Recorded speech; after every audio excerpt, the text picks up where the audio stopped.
Why did the US intervene in Guatemala in 1954?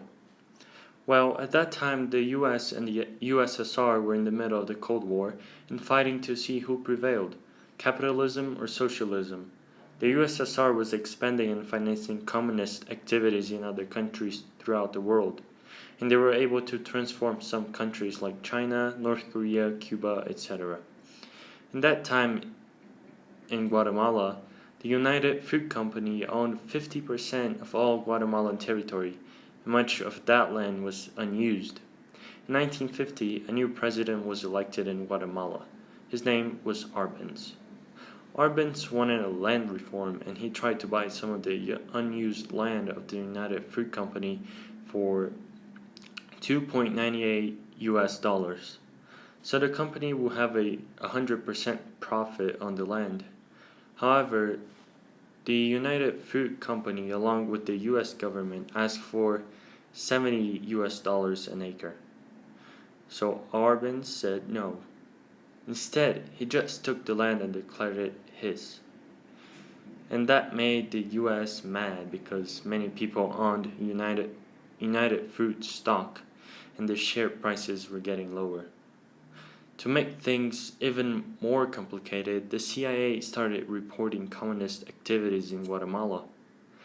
Arbenz was not a communist himself, but his allies were. He was also accepting some communist troops in Guatemala.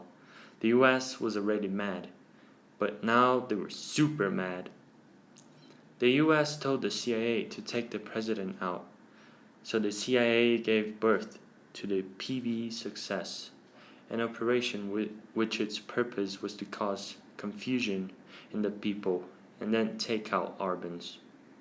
The PB Success was in action, and the US, along with the rich Guatemalans, started to do propaganda saying Arbenz was a communist.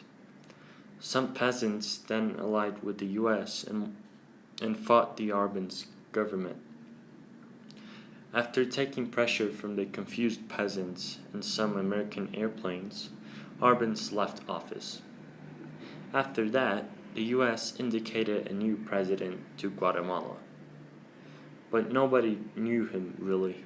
He was just a US puppet who would receive orders such as stop the communist activities and to agree with all the United Fruit said. Now you might be wondering, what happened to Guatemala after that? Well, after a series of bad presidents, Guatemala is not a good country to live in.